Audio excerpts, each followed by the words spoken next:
একটু প্রার্থনা করি। সব মাথা নত করুন, চোখ বন্ধ করুন। পবিত্র পবিত্র পবিত্র বাহিনীগণের জীবন্ত বাবা, তুমি আমাদের সৃষ্টিকর্তা, আর তুমি আমাদের সঙ্গে আছো। তুমি আমাদের এখানে যতজন আছে, প্রভু, কেউ যদি রাস্তায় আসে তুমি তাকে নিরাপত্তায় নিয়ে এসো। আর প্রভু, তুমি আমাদের প্রত্যেকের অন্তরের দরজা খুলে দাও এবং প্রত্যেককে আমাকে বলতে তুমি সাহায্য করো, এবং যারা প্রভু শুনবে তুমি তাদেরকেও তাদের হৃদয়ে তুমি সেলবিদ্ধ করো, যেন তারা তোমার আত্মা তাদেরকে তুমি সেচন করো, তোমার আত্মার দ্বারা যেন তারা পরিতৃপ্তি হতে পারে তোমার বাক্য। তুমি আমাদের সঙ্গে থাকো এবং শুরু থেকে শেষ পর্যন্ত তুমি তত্ত্বাবধান করো, আমাদেরকে চালিয়ে নিয়ে চলো। এই প্রার্থনা আমাদের ত্রাণকর্তা মুক্তিদাতা প্রভু যিশু তোমার নামে চাই, আমেন। আচ্ছা, আমি একটা আগে কথা বলে নিই। এই অল্প দিনের মধ্যে আমরা প্রভু যিশুকে গ্রহণ করেছি, এখানের মধ্যে কজন আছে একটু এরকম করে হাত তুলি, বেশি না। হ্যাঁ, নতুন নতুন নতুন হাত তুলি। এই জন্য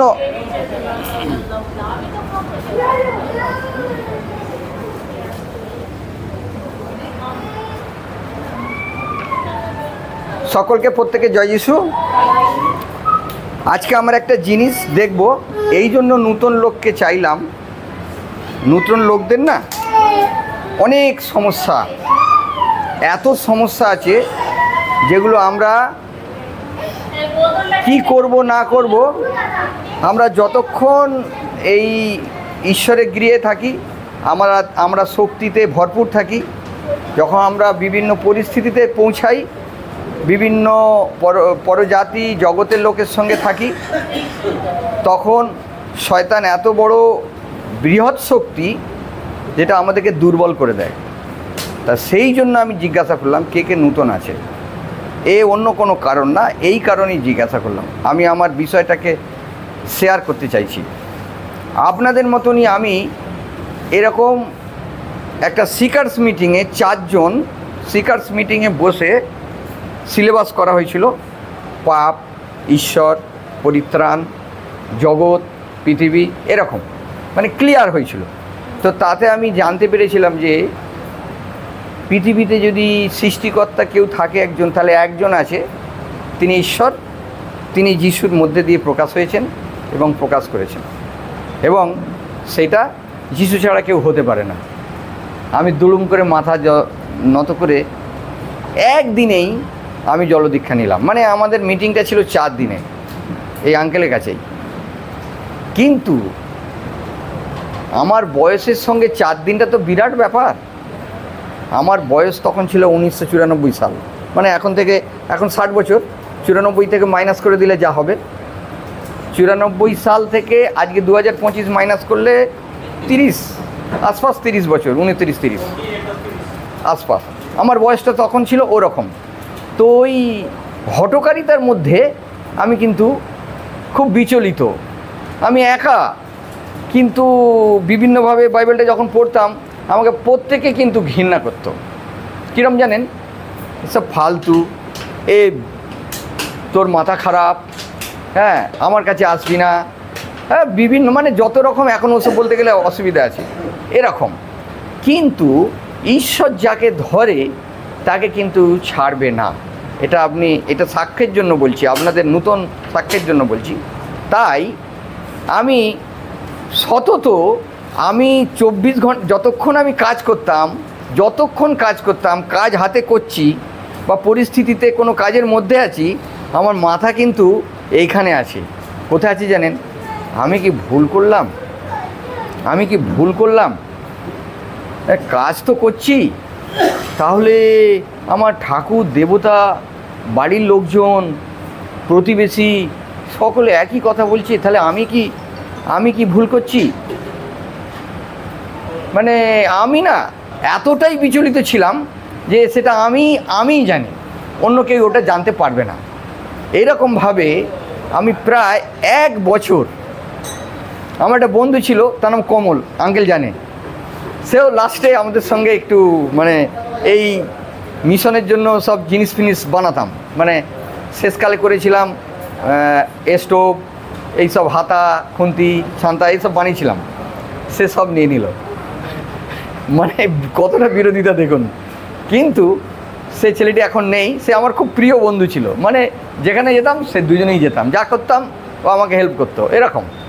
তা সে আমাকে বলেছিল যে তুই কিন্তু ভুল করেছিস, আর তার সঙ্গে আমি থাকতাম, তার সঙ্গে থাকতাম। আমি স্কুলেতে 10 বছর ডিউটি করেছি, মানে আনন্দনিকেতন স্কুলে। আর আনন্দনিকেতনের একটা সংস্থা আছে আপনাদের খাড়ুবেড়িয়া, ওখানে সব শিক্ষা দিত, বিভিন্ন কিছু শিক্ষা দিত, তাঁতের কাজ, তাঁত মেশিন চালাতো, সেলাই শেখাতো, বিভিন্ন বিভিন্ন অনেক কিছু আছে। তা আমি ওখানে ছিলাম, মানে আমাদের যেই মানে এই লোহা লস্করের লেদ ছিল, ওয়েল্ডিং ছিল, তারপরে আমাদের গ্যাস কাটার ছিল, এরকম সব ছিল, ওগুলো আমরা ছেলেদেরকে শেখাতাম। তো ওখানে শেখাতাম মানে স্কুলেই থাকতাম। তো স্কুলে থাকতে থাকতে মানে ডিউটি বেশি ছিল না, ডিউটি ছিল মাত্র 11টা থেকে 4টে, বাকি সময়টা আমার ওই বন্ধুর সঙ্গে কাটাতাম বাইরেতে। আবার রাত্রে এসে খেয়ে দিয়ে স্কুলে ঘুমিয়ে পড়তাম, মানে সব টিচার থাকতো, 20-25টা টিচার ছিল। তা আমরা ওদের সঙ্গে থাকতে থাকতে এখন ওই ছেলেটির সঙ্গে আমি কিন্তু স্কুলে তো অনেক মাস্টারদেরকে বলেছি,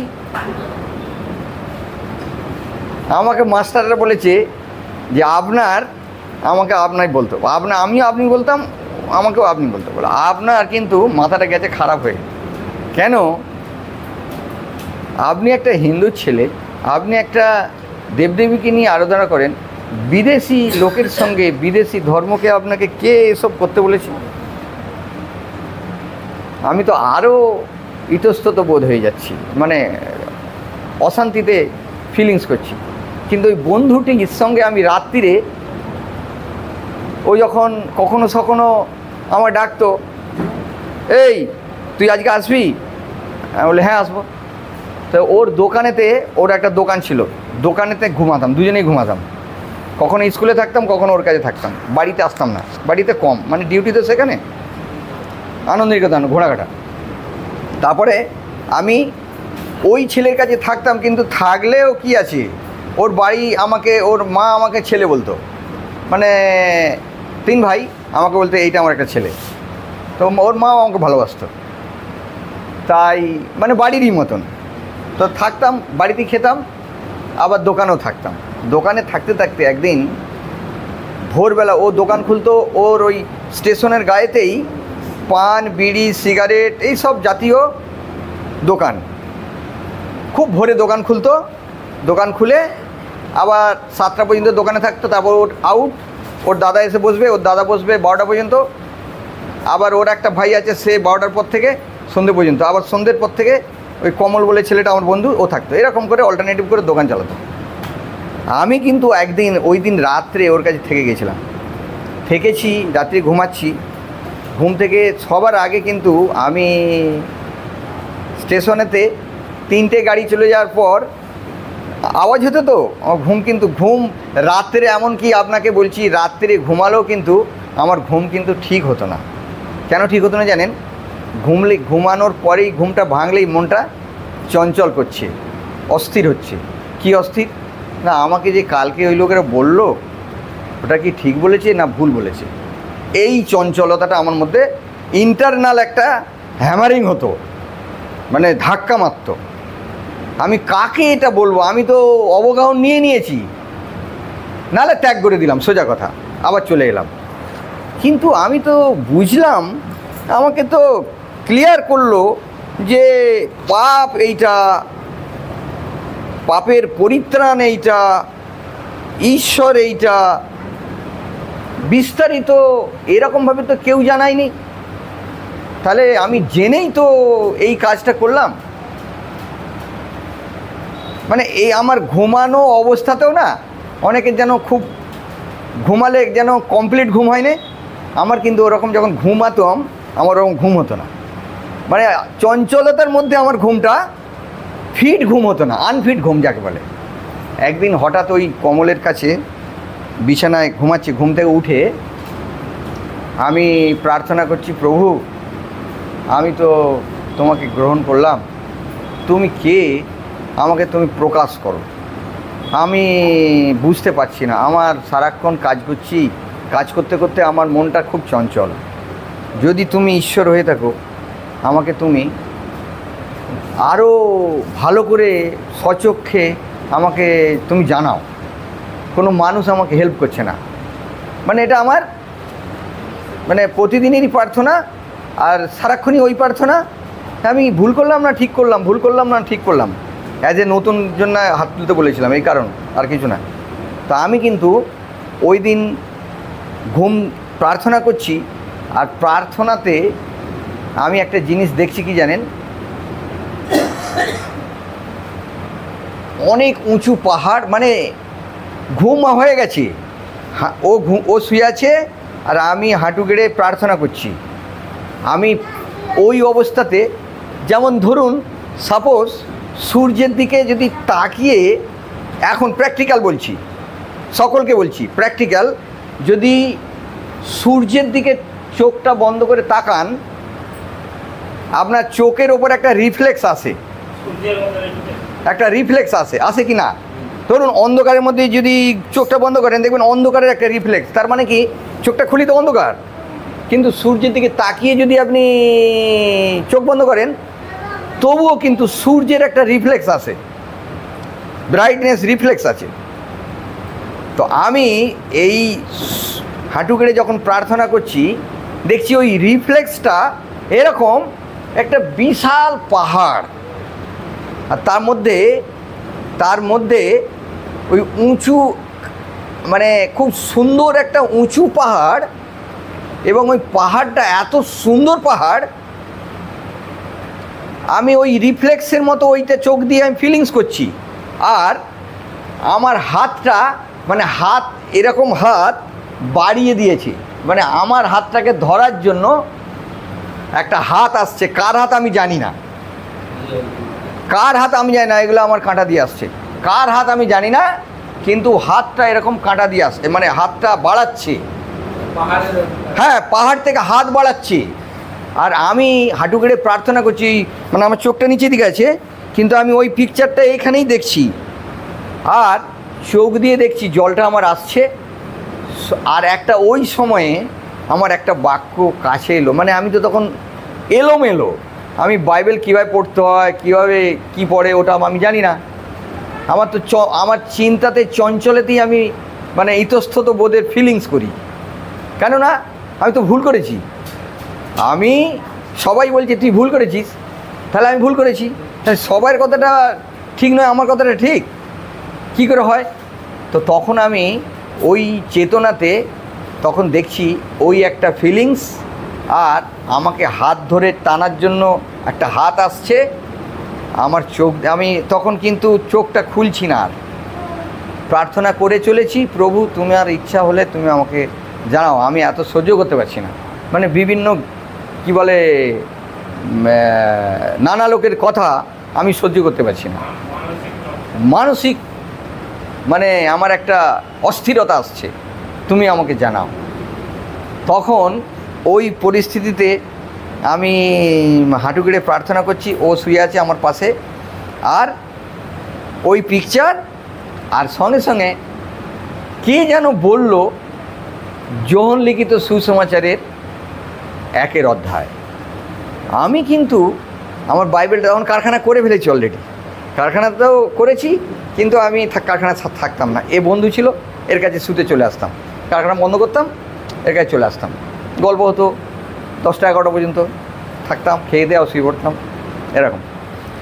তো যখন সকালে ওটা দেখলাম যোহন লিখিত সুসমাচার 1 অধ্যায় 1 পদ, মানে আমি ওইটাই মুখস্থ করছি, মানে কে আমাকে কানে বলল আমি জানি না, ওই অবস্থা। তারপরে আমি চোখ দিয়ে জল ঝরে যাচ্ছে, খানিকটা পরে উঠলাম, উঠে চোখ জল ফল মুছলাম, মুছে মুখ হাত ধুয়ে দিয়ে আমার মনে তখন ওইটাই লাগছে, তাহলে ওইটা দেখতে হবে তো, যোহন লিখিত সুসমাচার, মানে আমি যাতে ভুলে না যাই সবসময় আমার ওর মনের মধ্যে না ওই কথাটাই, শুধু বাক্যটার পদটা আমি মনে রেখে দিয়েছি। কাজের চাপে কথা বলতে বলতে যদি ভুলে যাই, বাচ্চা ছেলেদের মতন ও ক যেরকম করে মনে রাখে ওরকম করে, তারপর আমি বলি ভালো করে দেখতে হবে, এটা ফ্রি টাইম নাহলে হবে না। সারাদিন কাজকর্ম সারলাম, বাইবেলটা কারখানায় থাকতো, কারখানায় গিয়ে খুলুন সবাই খুলুন, কারখানায় গিয়ে খুলে দেখছি কেউ যেন পড়ুন তো, যোহন লিখিত সুসমাচারের 1 অধ্যায় 1 থেকে 1, 2, 3 পদ পড়ুন।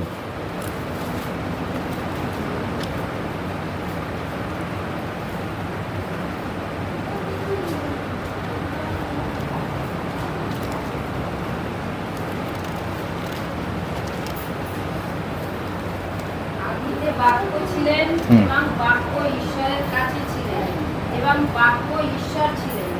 তিনি আদিতে ঈশ্বরের কাছে ছিলেন, সকলই তাহার দ্বারা হইয়াছিল, যাহা হইয়াছে তাহার কিছুই তাহা ব্যতি রেখে। বাস থাক। এইটা যখন আমি রাত্রিরে এসে পড়লাম, পড়ার পরে আমি ওই বাক্যের উপরে ধ্যান করছি, এই কথাটার মানে কি। আমি তো ওখানে সিলেবাস পড়ে নিয়েছি, স্পিকার্স মিটিং করে নিয়েছি, তাহলে আমি এতদিন ধরে যে ঈশ্বর কী জিনিস জানতে চাইছিলাম, সেটা তো কোনো গাছের মতো নয়, কোনো পাহাড়ের মতো নয়, কোনো মাটির মতো নয়, কোনো মানুষের মতো নয়, কিছু নয়। তাহলে কি? তা এটা এই বাক্য, এই লেখাটা কিন্তু আমি ওই দিন পেয়েছি। কোন দিন জানেন তো? এদিন আমার অনেক ছিল, মানে দুশ্চিন্তা ছিল যে ঈশ্বর কি জিনিস আমাকে তো পড়িয়ে দিয়েছে ওখানে, তো পড়িয়ে দিলে তো হবে না, আমাকে আস্বাদন করতে হবে, আস্বাদন করতে হবে, আমাকে বুঝতে হবে। আমার ভুল বলালে আমি তো ভুল বুঝবো না। ভাই একটু পরে ফোন করছি, হ্যাঁ, আমি চার্চে, তো তাহলে হবে না। তখন বুঝতে পারলাম যে আদিতে বাক্য ছিল। বাক্য মানে বাক্যের তো কোনো আকার নেই, অদৃশ্য জিনিস। আর বাক্য পড়ুন, আরেকবার পড়ুন। আদিতে বাক্য ছিলেন এবং বাক্য ঈশ্বরের কাছে ছিলেন এবং বাক্য ঈশ্বর ছিল। তো এইটুকু, এই বাক্য যে ঈশ্বর ছিল, এইটুকু আমার আসতে 1 বছর টাইম লেগেছে। অনুশোচনা, বিভিন্ন অচেতন, বিভিন্ন পরিস্থিতি, বিভিন্ন অবস্থা, এই ঈশ্বরের সঠিক পরিচয়টা আসতে আমার নিজস্বভাবে ঈশ্বরের কাছে আসতে 1 বছর বেশি, মানে পার্সোনাল বলছি। আমি চার্চে আছি, হ্যাঁ, একটু পরে ফোন করছি। তো এই জন্য বলছি যে ঈশ্বরের বাক্য এতটাই নিখুঁত, যেটা ব্যক্তিগত মানুষ যেন ঈশ্বরের সঙ্গে সম্পর্ক তৈরি করে, তাহলে আর কাউকে লাগবে না। আপনি ঈশ্বরের কাছে চলে এসছেন। এখন আমরা এবার বাক্য, মানে এটা আমার সাক্ষ্যটা শেষ হলো, আমি এবার বাক্যে আসব। আমরা একটা ছোট্ট বিষয় দেখব, দেখার পরে এটাকে অনুভব করব। তারপরে আমরা খুলি তো জিরোমীয় ভাববাদীর 25 অধ্যায়।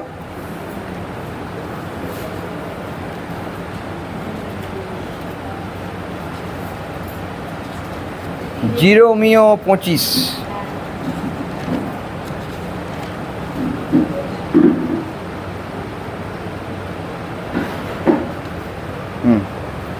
জিরোমীয় 25 লিখ পেয়েছি। 25-এর 32 থেকে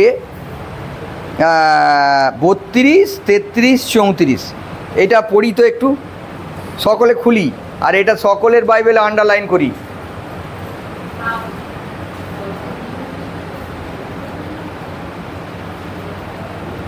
আমি পড়বো। বাহিনীগণের সদাপ্রভু এই কথা পাবে। দেখো, এক জাতির পরে অন্য জাতির প্রতি অমঙ্গল উপস্থিত হইবে এবং পৃথিবীর প্রান্ত হইতে প্রচন্ড ঘূর্ণবায়ু উঠিবে। তৎকালে সদাপ্রভু নিহত লোক সকল পৃথিবীর এক প্রান্ত হইতে পৃথিবীর অন্য প্রান্ত পর্যন্ত দেখা যাইবে। কেহ তাহাদের নিমিত্ত বিলাপ করিবে না। বিলাপ মানে কি জানেন? দুঃখ কষ্ট। দুঃখ কেউ করবে না। আমার বাড়ির যদি লোক মারা যায় কি হয়, আমার অনেক দুঃখ লাগে না, কিন্তু এক্ষেত্রে কি বলেছে? দুঃখ পাবে না। এটা হয় কি, আমার বাড়ির লোক যদি মারা যায় আমি দুঃখ পাবো না, কিন্তু এটা এমন পরিস্থিতি দুঃখ পাবে না। ঈশ্বরের বিষয়টা এটাকে মিলাই পড়ুন। তারপরে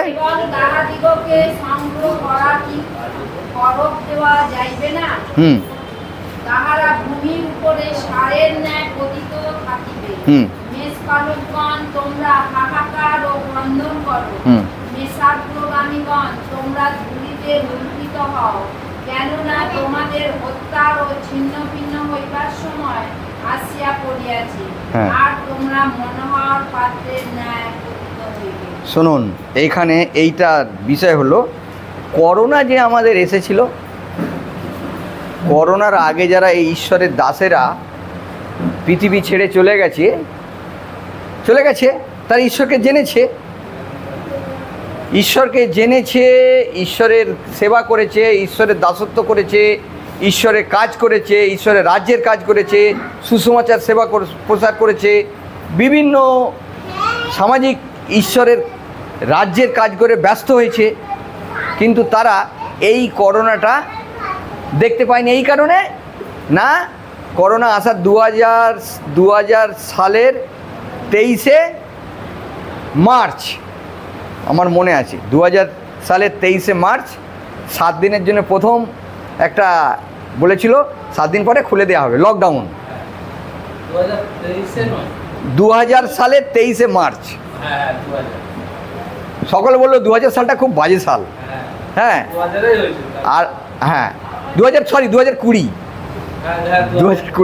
আর 2000 সালটা কিন্তু ভেরিয়াস ডিস্টার্ব ছিল। সেই আমাদের গুজরাটে ভূমিকম্প হয়েছিল, মানে বড় পুকুরের জল এদিক ওদিক হয়েছিল, আমাদের এখানেও হয়েছিল।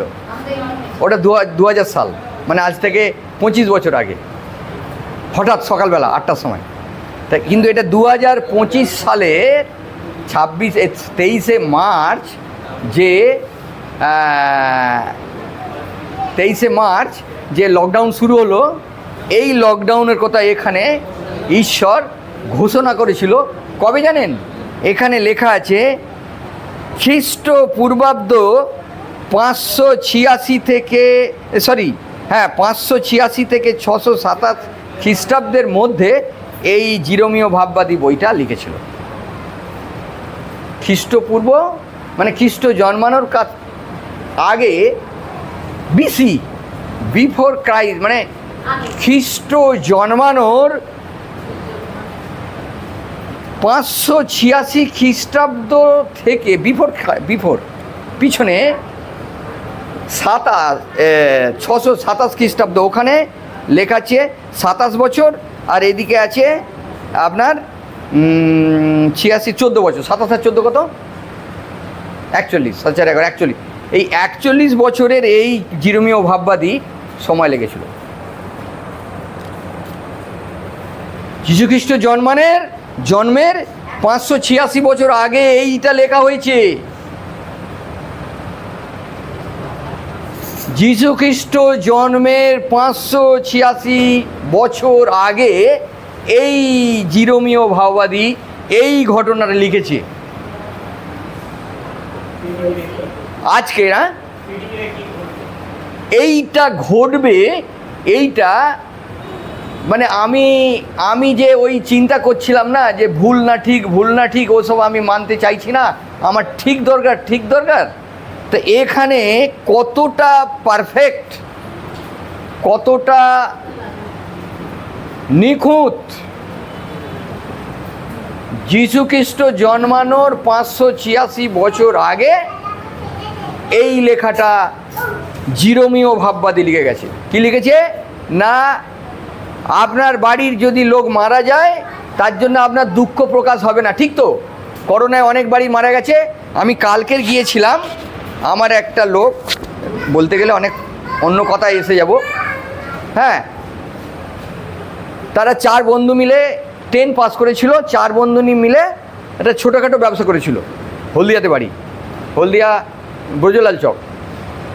কালকে গেছিলাম, তো ওখান থেকে তারা 4 বন্ধুতে 10 পাস করেছে, করে বলে আমরা চাকরি বাকরি পাবো না, চলো একটা ব্যবসা করতে যাই বলে কি করলো, নদীর চড়ায় চলে গেল, গিয়ে লোকের সঙ্গে যুক্তিবুদ্ধি করে একটা চিমনে লাগিয়ে দিয়ে ইট ভাটা করলো। 4 বন্ধু, একটা হিন্দু ছিল, বাকি 3টে ম্যামাডান ছিল, এখনও আছে। আর হিন্দু লোকটা মারা গেছে। সে মাস্টারমশাই 12 ক্লাস পড়েছিল, সে ওদিকে পড়ছে, এদের সঙ্গে কাজে লেগেছে, পড়তে পড়তে 12 করলো, করে হাই স্কুলে মাস্টারমশাই চাকরি পেয়ে গেল সিপিএমের আমলে। সেই ভদ্রলোক এই করোনাতে 60 লক্ষ টাকা, মানে এখন বিশাল ব্যবসা করে ফেলেছে। তারা তাদের সবকটা ব্যবসা, ছেলের হয়েছে একটা ডাক্তার আর একটা উকিল, আর একজনের হয়েছে আমাদের এই ইএসআই একটা ডাক্তার আছে, ওই ওনারই ছেলে, আর ওনার একটা মেয়ে এখন ডাক্তারি পড়ছে, আর 2জন আছে তারা এই লাইনে আসেনি, তারা মোটামুটি পড়াশোনা করে বিয়ে থার দিকে চলে গেছে, সব মেয়েরা তারা। যাই হোক, তাদের এক লোকের ভাই, 2টো ভাই ছিল, 2 ভাইয়ের মধ্যে অ্যাপোলোতে ভর্তি করেছে, ফিরে এলো, ফিরে এসে ঘরে ঠিক হয়ে গেল, বললো কালকে দাদা আসবে, কালকে দাদা আসবে বলে ওই মাস্টারমশাই, এই ভাটা মালিক পার্টনার, 60 লক্ষ টাকা ছিল, মানে খুব ভালো ফ্যামিলি, খুব হেল্পফুল ধনী লোক, 60 লক্ষ টাকা ওর পেছনে খরচ করলো, লাস্টে বাঁচলো না, ডেড বডি শেষ, বাড়িতেও আনলো না, ভয়ে আনলো না। কিন্তু কালকে বললো দাদা জানেন ও লোকটা ট্রিটমেন্ট করেনি। আমার ভাই চলে এলো, আর ও দাদা আসতে পারলো না মানে কি, ওটা একটা মানে ডাক্তারবাবুরাই ভালো ট্রিটমেন্ট ভয় করেনি, যাই হোক একটা হলো, হ্যাঁ, সে লোকটা মারা গেল। যাই হোক, কিন্তু তার বডি আর আনলো না। এখানে কি বলেছে, বিলাপ করবে না, হ্যাঁ, ভয়ে বিলাপ করবে না। তো ঈশ্বরের বাক্য কতটা নিখুঁত, এরকম করে প্রত্যেকের হৃদয়ে যেন ঈশ্বর কথা বলে, ব্যক্তিগতভাবে যেন কথা বলে, যে ঈশ্বরের সঙ্গে তার যেন খুব ডিপ লিঙ্ক থাকে। তাই আমি 20 বছর যাইনি তাদের কাছে। কালকে আমাকে ফোনে ডাকিয়েছিল, বললো দাদা আপনার সঙ্গে অনেক দিন দেখা হয় না, আপনাকে দেখতেই পাইনি, আসুন না। তো আমি কালকে হঠাৎ করে গিয়ে বলছি আপনার চেহারা অনেক ডেভেলপ করেছে। তখন আমি খুব রোগা ছিলাম। তা বলছে 20 বছর আপনার সঙ্গে সম্পর্ক আমার বিচ্ছিন্ন ছিল, না আপনি আমাদের সঙ্গে থাকুন। তো আমি বলি আমার সময় নেই, কাজ বাজের মধ্যে বেশি থাকি, তো অত সময় কোথা দিয়ে পাবো। বলে যাই হোক, ওই কথাটা কালকে, ওই মৃত্যুর কথাটা কালকে সব ডিটেলস আমাকে বললো, বলে এইভাবে মারা গেছে। আর তাই এই যে করোনা, ঈশ্বর ভক্ত তার লোকদেরকে জানিয়েছে, এটা আপনার আমাদের মনের মধ্যে কতটা শক্তি, কতটা বল, কতটা, একটু আগে আমরা গীতসংগীতে পড়ছিলাম না, উপযুক্ত বাক্য আমাদেরকে শক্তি যোগান দেয়। এখানে এই করোনা কিন্তু 2020 সালের 2020 সালের 2020 সালের 23শে মার্চ লকডাউন ফার্স্ট শুরু হলো। 2020 সাল, আজ 2025 সাল, 2 বছর লকডাউন হলো না, সব বসে বসে খেলো, বাড়িতে কেউ বেরোতে পারলো না, হ্যাঁ। তাই এই ঘটনা ঈশ্বর, যারা, আমি এই কথা বলছি, যারা ঈশ্বর রাজ্যের পাস্টার, পুরোহিত, মিশনারি বা যারা কার্যকারী, সুসমাচার প্রচার করছে, এরকম তো এই 2023 সালের আগে তো সব অনেক মারা গেছে, বহু লক্ষ কোটি লোক মারা গেছে। তারা কি এই বাক্যটা ফিলিংস করতে পারলো, মিলাতে পারলো কি, যে এইটা লেখা ছিল এটা সত্য হয়েছে? আমরা ওই সময় আমরা অনেক টিভিতে দেখেছি, এই যে লেখা আছে না, তাদের কবর দেওয়া যাবে না ভূমিতে। এই আঙ্কেলের এক শালি ছিল, বাংলাদেশে ছিল, ডেড বডি সব ফেলে দিয়েছে। কত পুড়াবে? নদীতে সব মহাসমুদ্রের গায়ে না, তা ঢেউয়ে সব একবারে এসে জড়ো হয়ে গেছে, পচে উঁচু হয়ে হয়ে জড়ো হয়ে গেছে। ঈশ্বরের বাক্য কত মানুষকে, মানে কত বছর আগে এই ঘটনা, এই সংবাদ আমাদেরকে পৌঁছেছে। এটা জানবেন, এটা আমরা অন্য কোনো কাছে আসি না, আমরা ঈশ্বরের কাছে, ঈশ্বরের জীবন্ত বাক্যের কাছে আমরা অবস্থান করি। এই জন্য আমরা যতটা সময় পাই যেন ঈশ্বরের বাক্যের নিগূঢ় তত্ত্ব বুঝতে